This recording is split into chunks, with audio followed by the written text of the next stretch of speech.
He estado leyendo este libro que se llama Los diálogos interiores, que me ha hecho explotar la cabeza. De verdad, esta parte hizo demasiado sentido en mi vida y creo que ha venido en el momento justo. Él está hablando un poco de esas voces que existen en tu cabeza que te dan ciertas órdenes. Entonces, específicamente está hablando de esta voz que te está diciendo apúrate. Y dice el autor, el apúrate es uno de los reclamos más frecuentes del exigidor. El exigidor es esta voz que tenemos todos adentro que te está exigiendo cómo deberías de estar actuando según lo que has aprendido. Y la primera víctima del apuro es el disfrute. Y cuando este reclamo de apuro es prolongado, el apuro se convierte en hábito y uno termina viviendo apurado independientemente del tiempo del que disponga. Vean, esto a mí me explotó la cabeza por mil y un razones, pero tengo que dar un poco de contexto, que fue justamente toda la elaboración que mi cabeza hizo para llegar a las conclusiones a las que he llegado. Yo crecí en una casa con una mamá que fue educada de cierta manera. Mi mamá creció con 4 tías que eran como hadas mágicas. Yo las admiro un montón y de verdad hay un montón de veces que las menciono en mi vida porque quisiera ser como ellas. Ellas estaban todo el tiempo haciendo algo manual, cocinaban, hacían sus propias jaleas, sus propios curtidos, cocinaban espectacular, les llegaban unas revistas que viajaban desde México, porque antes nada de internet, o sea, hace un montón de años, y venían los patrones, ellas se hacían su ropa, le hacían ropa a las vírgenes de la iglesia, le hacían ropa a no sé quién, a no sé qué, bordaban, tenían sus propios cultivos, cocinaban espectacular, o sea, siempre estaban haciendo algo. A cualquier hora del día, una estaba en la máquina de coser, otra estaba en la cocina, otra estaba cortando viruta para las alfombras que se hacen en Semana Santa, otra estaba haciendo como arte, o sea, eran súper artísticas. Mi mamá creció ahí, obviamente era una niña que siempre tenía que estar haciendo algo, digo lo mismo, o bordando, o cocinando, o arreglando, o ayudando a la tía a hacer no sé qué, siempre tenía que estar haciendo algo. Claro que cuando ella fue mamá y nos tuvo a nosotras 3, en nuestra casa también se acostumbraba, estoy enferma, paréntesis por esta tos que puede aparecer en cualquier momento. Entonces ella nos acostumbró a que siempre teníamos que estar haciendo algo productivo. Esto es súper importante porque la productividad era parte fundamental de la casa. O estabas lavando los platos, o limpiando, o lavando el baño, o arreglando la alacena, o íbamos al súper y entre todas arreglábamos lo que traíamos del súper, o lavándonos el patio, regando. O sea, siempre tenía que ser algo productivo, algo que ayudara a nuestra casa. Mi mami siempre ha tenido muchísima energía, mucho más que cualquier ser humano. Y imagínense que ella tenía un trabajo como de 8 a 6 y como ella sola nos mantenía a las 3, le gustaba mucho ir a Estados Unidos y traer ropa y cosas para vender. Bueno, ahora que lo digo en voz alta, no sé si le gustaba mucho, pero eso es lo que hacía, o sea, eso es lo que hacía en ese momento. Antes no existían como estas boutiques ni marcas como ahora que existen almacenes donde encontrar ropa, sino que mi mami viajaba a Estados Unidos, pero póngale que se iba el viernes cuando salía de su trabajo y regresaba el lunes antes de entrar a su trabajo y venía con muchas maletas con ropa, vendía oro, libros, o sea, vendía un montón de cosas.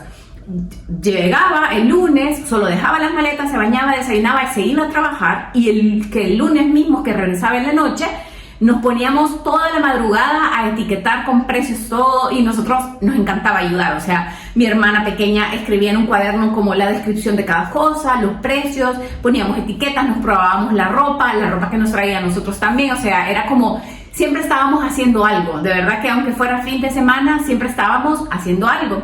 Llegó un momento donde hubo mucha escasez en mi casa, mucha, extrema, difícil, fue un momento súper difícil. Yo estaba en la universidad y mi mamá me dijo que ya no podía seguir pagando la U. Yo estaba en el primer ciclo, entonces yo me metí a trabajar a Zara, luego pasé al equipo de Pull&Bear y yo trabajé toda mi carrera, medio tiempo, entonces mi vida se veía más o menos así.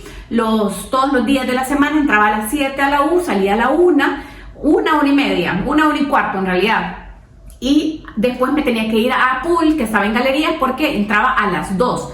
Trabajaba de 2 a 8 de la noche, como era cajera, tenía que cerrar la caja, entonces a veces salía a las 9, 10 de la noche, llegaba a mi casa y pues estudiaba y hacía mis trabajos y demás en ese momento.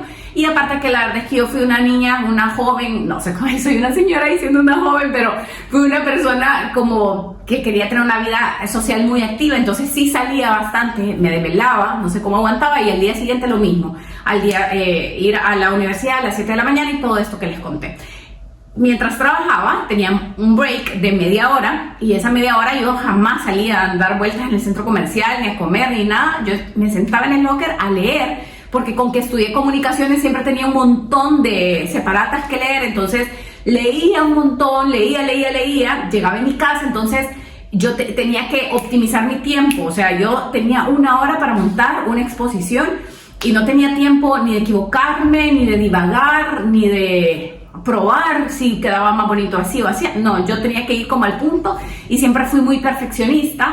Yo creo que eso es una característica mía, es que me gusta hacer las cosas bien, y en ese momento esto se reforzó porque yo no tenía tiempo que perder, no podía hacer pruebas, tenía que hacer mi trabajo, tenía que escribir ese ensayo, esa nota periodística, o sea, tenía que hacerlo en el momento, en el tiempo que tenía.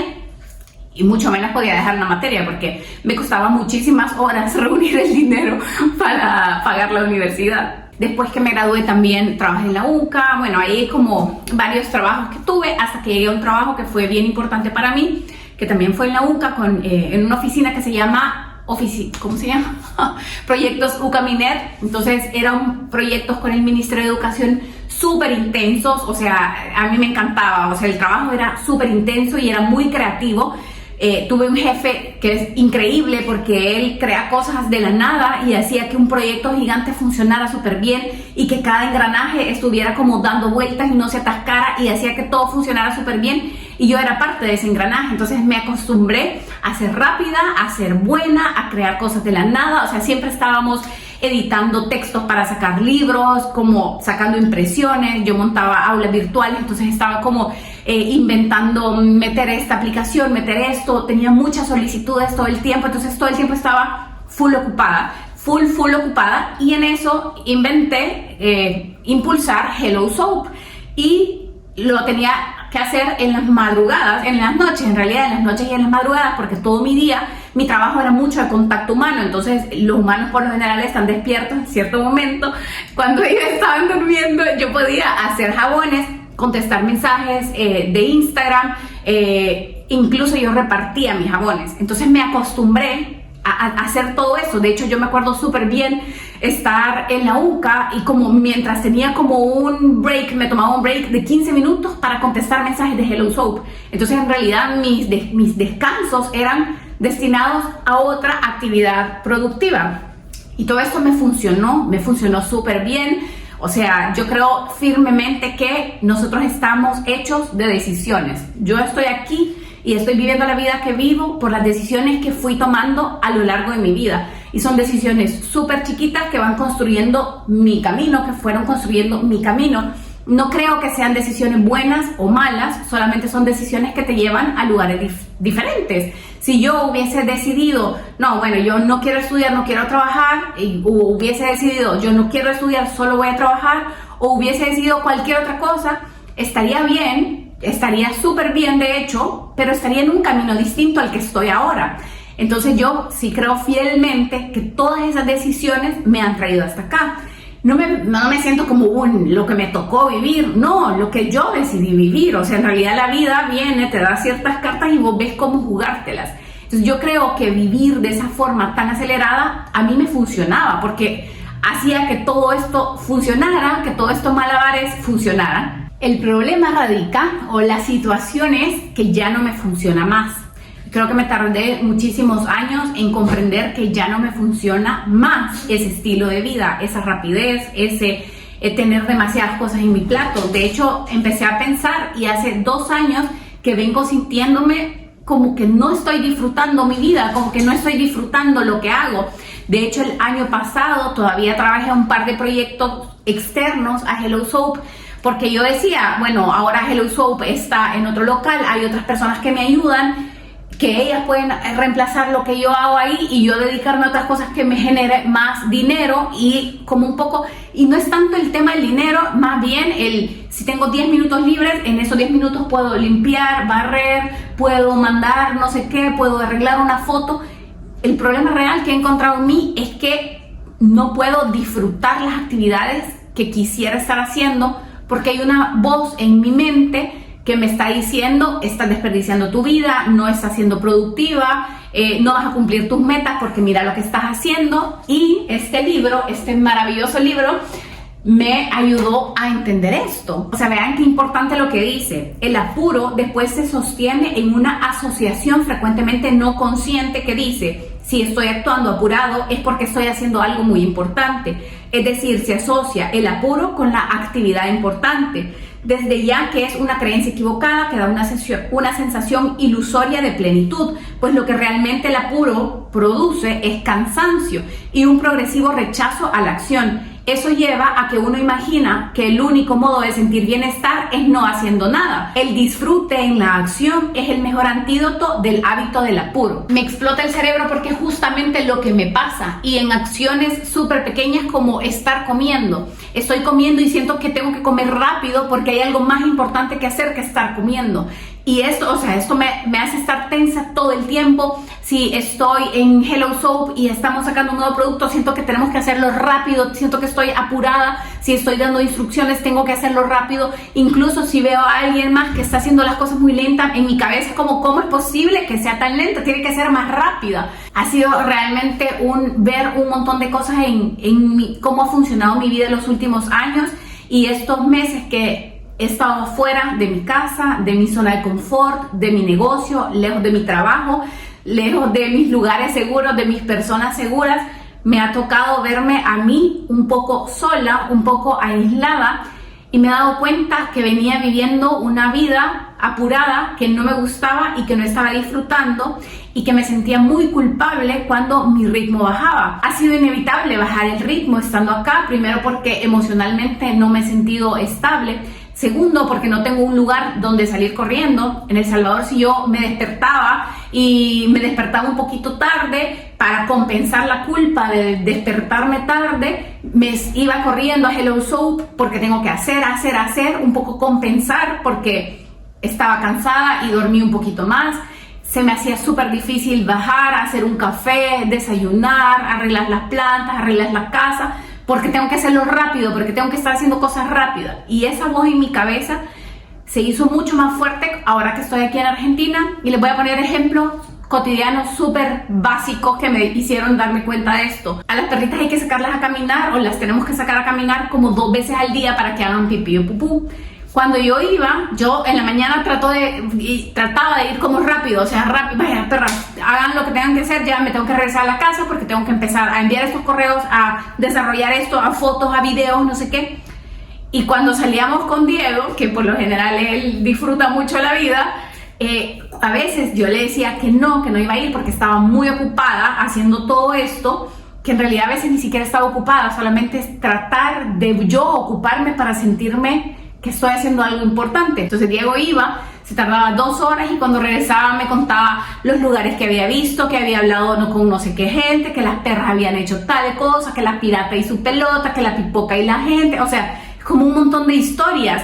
Y me empecé a dar cuenta que por qué yo no podía disfrutar eso. Empecé a salir un poco más con él, y la picazón que me daba en mi cerebro cuando había pasado 1 hora y media, y empezaba mi cerebro a decir: 1 hora y media, ¿cuántos videos pudiste haber editado? ¿Cuántas fotos? ¿Cuántos libros pudiste haber oído?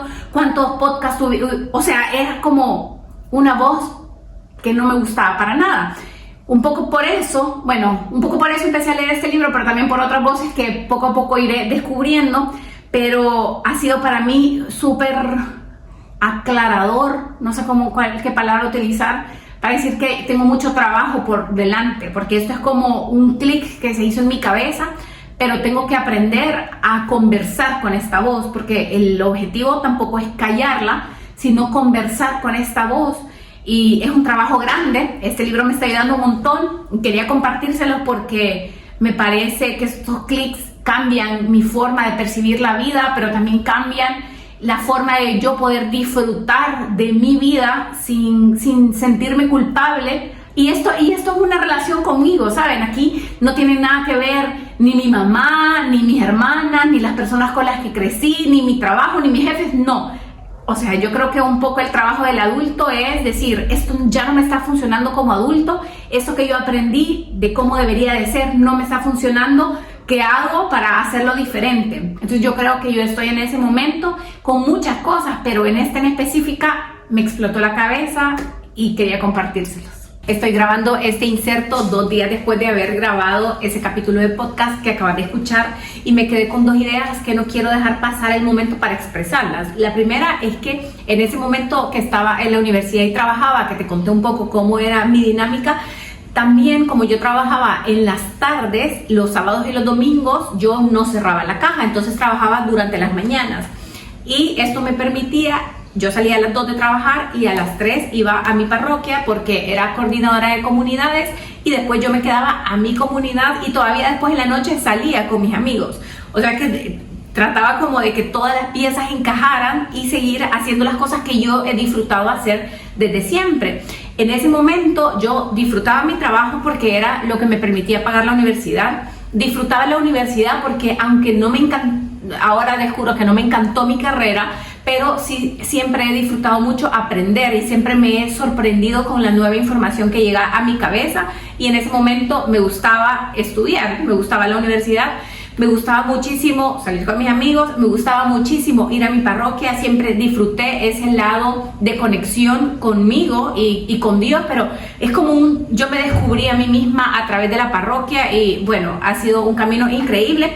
Entonces esto pone de manifiesto lo que este autor dice, que el disfrute en la acción es el mejor antídoto del hábito del apuro. Entonces lo que he estado haciendo últimamente, que también lo dice el autor, es que cuando sintas que el hábito del apuro está como en mi cabeza, que me pregunte, bueno, ¿a qué ritmo necesitaría hacer esto para poder disfrutarlo? ¿O por qué no estoy disfrutando esto? Porque esa es la cosa, que yo creía que esa era mi forma de vivir y siempre he tratado como de llenar un montón mi plato porque en ese momento disfrutaba mi vida.